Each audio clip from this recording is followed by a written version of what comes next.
Hello friends, வணக்கம் and welcome to Tamil review. இன்றைக்கி நம்ம சேனலில் 2 படங்களோட ரிவ்யூ பார்க்க போகிறோம். ஒன்று குபேரா, இன்னொன்று டிஎன்ஏ.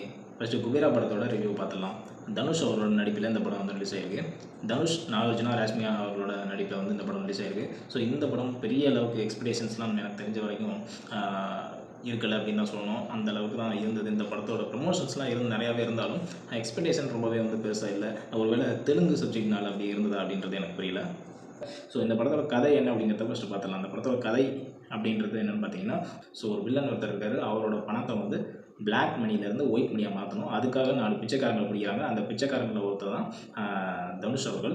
இதுக்கு வந்து உதவியாக வந்த இந்த பணத்தை வந்து மாற்றி கொடுக்குறதுக்கு வர்றவர் வந்து நாகார்ஜுனா. ஸோ அவர் வந்து ஒரு நல்ல மனுஷனாக இருந்தும் சமூகத்தில் ஏற்றுக்கொள்ளாத ஒரு நபராக இருந்ததுனால ஸோ அவர் வந்து வில்லன்களுக்கு வந்து துணை போகிறாரு. என்னதான் துணை போனாலும் அவருக்கும் வந்து கொஞ்சம் நெருடல் இருக்க தான் செய்கிறது. ஸோ இந்த மாதிரி கதை வந்து மூவ் ஆகுது. ஃபர்ஸ்ட் ஹாஃப் எடுத்துக்கிட்டிங்க அப்படின்னா ஒரு யதார்த்தமான கதைக்களமாக வந்து அமைஞ்சிருந்தது. தனுஷோட ஆக்டிங்கும் சரி, நாகார்ஜுனாவோட ஆக்டிங்கும் சரி நல்லாவே இருந்தது.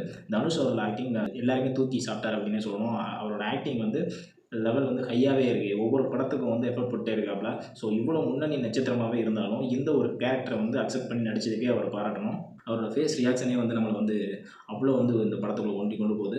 ஸோ அப்படி கொண்டு போயிட்டு இருக்க கதை செகண்ட் ஹாஃப் வந்ததுக்கப்புறம் பின்னாடி பார்த்தீங்கன்னா அந்த கதை ஓரளவுக்கு இப்படி இப்படின்னு போய் கிளைமேக்ஸில் போய் முடிகிற மாதிரி முடிச்சிருக்காங்க. ஸோ கிளைமேக்ஸ்மே எனக்கு வந்து அந்தளவுக்கு பெருசாக வந்து ஈடுபாடு இல்லை அப்படின்னு தான் சொல்லணும். இந்த படம் வந்து நிறையா மிக்சட் ரிவ்யூஸ் இருந்தாலும் ஆக்சுவலாக எனக்கு வந்து இந்த படம் வந்து ஒரு ஓகேவான படமாக வந்து ஆவரேஜான படமாக வந்து அமைஞ்சிருந்தது. ஸோ இந்த படம் பார்த்தீங்கன்னா இந்த வீக்கெண்டில் தேட்டரில் அவைலபிளாக இருக்குது. பார்க்க நினைக்கிறோம், பாருங்கள்.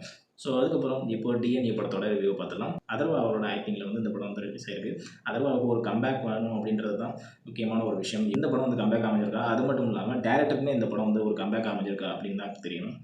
டேரக்டர் வந்து ஒரு இதுக்கு முன்னாடி ஒரு நாள் கூத்து அப்படின்ற ஒரு அவரோட ஃபஸ்ட்டு படமே அந்த படம் தான். ஸோ அந்த ஒரு படம் எடுத்த ஒரு டேரக்டர் வந்து காணாமே போயிட்டே இருந்த மாதிரி இருந்தாப்புல. இடையில 2 படங்கள் கொடுத்துருந்தாலும் இப்போது இந்த டிஎன்ஏ படம் பேசப்படும் பொருளாக கண்டிப்பாக அமையும். ஏன்னா அந்தளவுக்கு தான் அமைஞ்சிருக்குது. அந்த படத்தோட கதை என்ன அப்படின்னு பார்த்தீங்கன்னா, ஹீரோயினுக்கு ஒரு விதமான ஒரு இதில் பாதிக்கப்பட்டிருக்காங்க, ஹீரோயின் ஒரு விதமான ஒரு இதில் பாதிக்கப்பட்டிருக்காங்க.